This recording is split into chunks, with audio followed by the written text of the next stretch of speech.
Test, 1, 2, 3. Let's move this up a little bit. There we go. Okay. Well, welcome back to another episode of Better with Context. I am so far the only voice that you've heard on this show, Joe McNamara.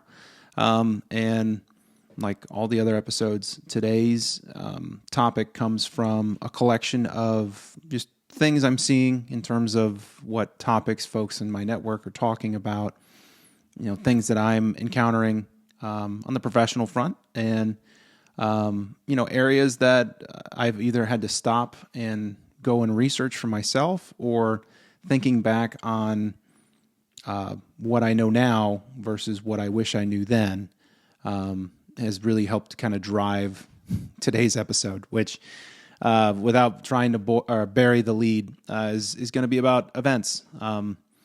Events is a very interesting area, in my opinion, when it comes to the toolbox of a professional marketer.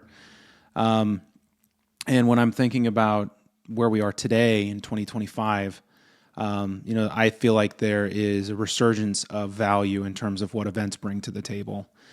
But for starters, let's just talk about how we support events through marketing, especially in today's age. And it's not going to take you long to figure out that the game has really changed. When I think about the overall why, or the synopsis of a solid events strategy, the goal isn't just attendance anymore. It can't be. And where we used to be able to get away with that, today's minimum buy-in is essentially it's about level of engagement. Events truly aren't just standalone moments. In fact, for the ones that are the professionals that are, incorporating events into their strategies, they should really be looking at how these events become, these genesis or catalysts for building deeper relationships, generating better or richer content, and truly kind of building that long-term trust and credibility that you find within a brand's overall equity. So let's start with the experience. I think for a long time, the idea that event success was measured just in kind of butts and seats was something that was acceptable. And it was kind of like, oh, well, we saw this many folks at this event, and, our brand was next to these other brands. But in reality, like when you broke it down, there really wasn't much there outside of your vanity metrics, right? And there wasn't any tangible ROI in any measurable way that would kind of dictate whether the event was a success and you should probably put that into the budget to do again next year, or whether it was something where, hey, we tried it, but we're probably not going to do it next year. There really wasn't a whole lot of measurement to do. But I think the other piece of it too was like we didn't really stop to think about what our audience cared about. Did they engage with us afterwards? Working primarily in the B2B space for the majority of my career, one thing is for certain for me, and that is there's really not much selling that actually happens on the event floor. Like, it's not going to happen at the booth. It's going to happen when you go and get coffee with that person, or when you take them to dinner, or the back and forth relationship building that comes over time, where the genesis may be that you met them at a conference, but that's essentially just where the work begins. It's certainly not. It's not all encompassing, and it's very difficult to track over time too. Like, if I was a purely sales oriented person, I'm not necessarily sure that I would credit, an event as the reason that, we were able to land this business. Because in reality, it's only a piece. The same way that I don't expect that, because somebody signed up for a webinar or somebody signed up to download a white paper, that should be the driving force behind what ended up closing that deal. But it is a touch point. And when I think about where we are today, there's so many tools and platforms that allow us to actually measure that in a more impactful way. But it starts with kind of a transition of, how you're viewing the impact that, your events are having on your audience. I think the other thing too that we should not discount at all is the fact that like field marketing is having a moment right now. It's 2025 today. 5 years ago, everybody around the world was essentially shut in, and then in-person events were shut down, and we didn't know if it was coming back at all. And surprise, surprise, we saw kind of the rise of virtual events, i.e. webinars, or in some cases, there were folks that were doing some interesting, a little bit more participatory type programming. But ultimately, it was pretty much whatever we could do as marketers to get you to pay attention to us through your screen. But when I think about where we are today, events that perform in 2025 truly are the ones that prioritize the personalization aspect of it. And it comes back to answering some of those questions, right? Like, does your audience care what it is that you're saying? Or are you able to keep them engaged when it comes to the conversation, when it comes to the relationship that you're building? Did you give them something, or did they come away with something that was useful or memorable? Essentially that's like the new gold standard now. And so for, folks that are out in the field and trying to build these more immersive experiences, I say, bully for you. I think it's a prime opportunity, and we're starting to see, new and innovative ways that folks are, approaching, event planning. I think probably the most interesting concept that I've seen is this. It's a small table, or kind of a small, intimate setting where, organizations are spending the money, investing the money that they need to essentially like send participants like VR headsets. And while I'm not saying that this is like the next big thing, I'm sure people have been doing this for years now. But for me, I just found that fascinating that, you could essentially still capture and hold the control that comes with organizing and programming a virtual event, like a webinar or a live stream or a podcast or something like that. But at the same time, you give folks the opportunity to immerse themselves, and you provide a more personalized and immersive experience through those VR headsets. Is it ever going to be the same as like in person? No, absolutely not. But I would say, like, you should probably be looking at how to mix in a healthy amount of, virtual or smaller type events into your strategy, because again, like I said before, at the end of the day, like there's a certain value that comes with,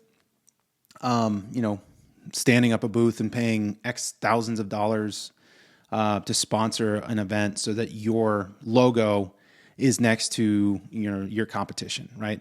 I'm not going to sit here and argue that it's not valuable, but what I am going to argue is that it's probably not the best and highest use of your events budget if that's all you're doing.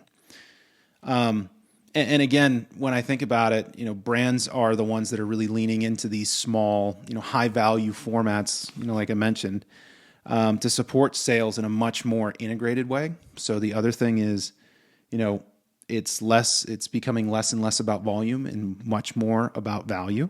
And that's across the board, whether you're looking at it through the content lens, whether you're looking at it through the relationship lens. Ultimately, events can create better pipeline because they create actual connection. And in full transparency, I would rather have a list of 10 super highly qualified buyers ready to go than a list of 10,000 potential leads where, maybe we'll end up with, enough to kind of cover the investment that it took to build that list.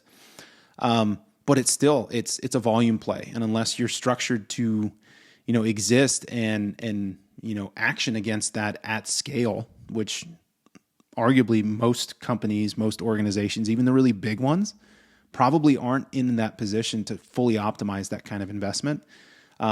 Again, that's where these smaller type, high value formats are really going to play a big role. I think the other thing to call out too, and I've danced around it, is this concept of like digital being the backbone. It's not the backup. And what I mean by that is, the hybrid models that we're seeing, where, part of it is potentially, digital or virtual, but there is more of like an immersive component to it. In my opinion, like that's the future of where events is going to go.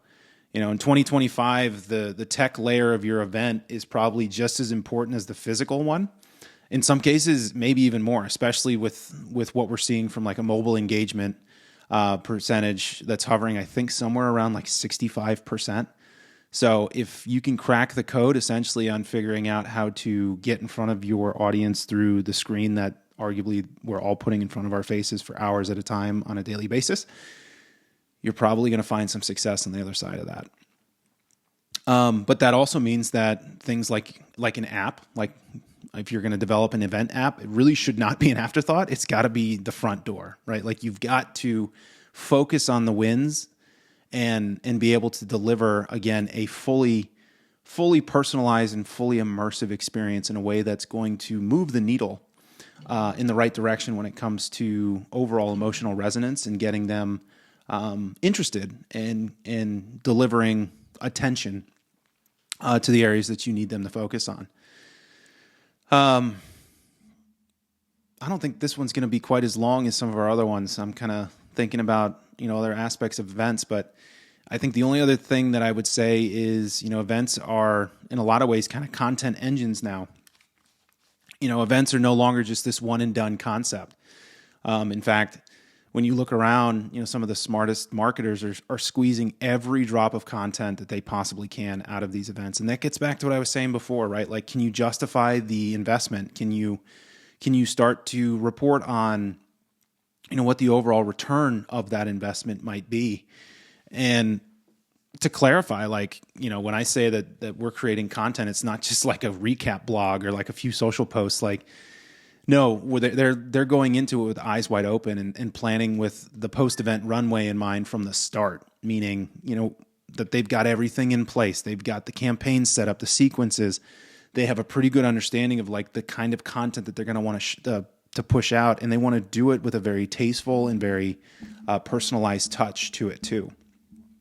Some examples, if you're running the event, things like the keynote speaker, can you turn those into a couple clips for LinkedIn or a breakout session? Are you turning that into quote cards or tearaways for, a carousel for the Q&A session? Are you capturing it in a meaningful way where you can turn that into something that you can use for your newsletter or a social series or maybe even a podcast, right? Like you'd be surprised like how many folks would be okay if you just kind of ask, hey, do you mind if I record this? And in some cases, they'll say no. But in most cases, it's not that hard of a sell because you essentially say, hey, look, you're already going to be talking to a bunch of people in person. I just want to record this and be able to, present it in a new way. And in some cases, it may even lead to a collaborative opportunity where you can work with some of the thought leaders in your space, do a little bit of the legwork, and now you're building, a stronger network of experts that may help you down the road when it comes to building your own content, event aside. But, to kind of round this off, I would say to support events with marketing in 2025 is to really think like a systems builder. Excuse me. You're not just boosting for registration. Like you truly are trying to craft an experience from soup to nuts. Like you're enabling conversations, you're creating the content that will last. And again, building in that emotional resonance that will actually move people to take action. Where events have probably been an element or a side project when it comes to your overall strategy, like you need to really rethink how you're utilizing them as a leverage point within your larger strategy. Because when you treat them that way, your audience will notice. And when you don't, you're just more noise in a sea of a cacophonous, set of noises. And most importantly, like your pipeline's going to feel it. So if you can sit and invest the time that it takes to really plan out what these experiences are going to look like for not only for your brand, but also for your audience, most importantly, I would argue that, you're going to be able to make the strides that you're looking for, and you're going to be able to develop those relationships that could lead to the opportunities that, anybody's looking to fill their pipeline with. So again, that's kind of my take on events as we stand here today. It could change. I'm sure that they will. As I think I mentioned in previous episodes, marketing tends to be this cyclical journey. And so where events were really big some time ago, we kind of moved away from them. We got kind of ingrained and immersed into, other areas that were, in some opinions, better, return on investment, including digital spend and advertising, things like that. But events seem to be making a comeback for a couple major reasons. So if you haven't already started to evaluate what events can look like for your brand, you should be. So I'm gonna go here before I start coughing myself. I don't know what's going on, but for everybody that's out there listening, for the 7 of you, I really appreciate it, and I hope you'll come back to listen to this one too. All right, thanks, guys.